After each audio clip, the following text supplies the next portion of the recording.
perilaku itu biasanya yang orang tua sebutkan sebagai tantrum. Root cause-nya hanya dua.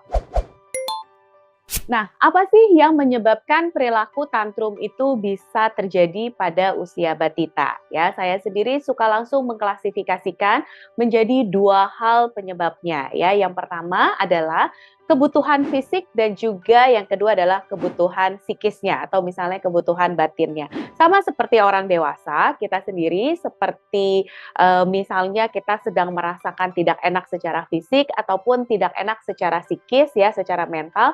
Biasanya kita bisa mengeluarkan perilaku yang tidak menyenangkan kan ya.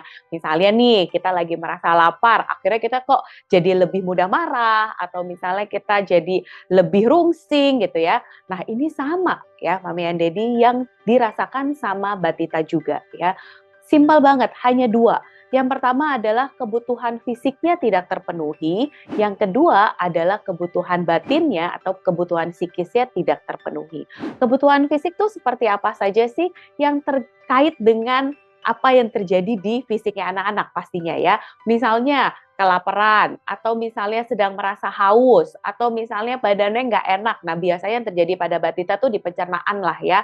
Karena kan pada saat itu misalnya di 0 sampai 1 tahun ada transisi dari ASI menjadi empasi misalnya gitu ya. Nah itu tuh biasanya anak merasakan sakit perut. Nah kalau misalnya fisiknya nggak enak, nah terus anaknya juga nggak bisa komunikasiin, belum bisa ngomong kan ya dia ya, "Mami aku lagi sakit perut," gitu. Akhirnya dia rungsing sendiri dan akhirnya menendang-nendang ataupun teriak-teriak. Itu wajar sekali terjadi ya. Atau misalnya anak sedang merasakan terlalu panas atau misalnya terlalu dingin gitu, itu juga bisa menyebabkan tantrum terjadi ya. Lalu yang kedua adalah kebutuhan batin ataupun kebutuhan psikisnya tidak terpenuhi. Yang sering amat terjadi di batita adalah kita tuh kadang-kadang merasa kayaknya mereka tuh ngerti gitu ya, tapi sebenarnya mereka belum ngerti. Kita tuh merasa kalau misalnya mereka tuh udah tahu gitu, kalau misalnya kita lagi sibuk, kita assume mereka tuh tahu kita lagi sibuk.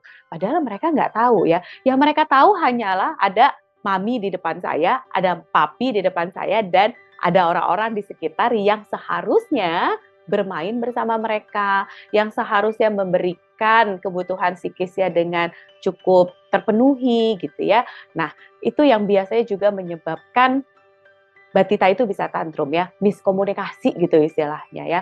Batita itu kadang-kadang tantrum ketika si kebutuhan psikisnya tidak terpenuhi, biasanya karena merasa tidak diperhatikan, merasa tidak didengarkan, merasa tidak dipahami, tidak dimengerti gitu ya, dan kadang-kadang mereka itu saking overwhelmed-nya dengan perasaannya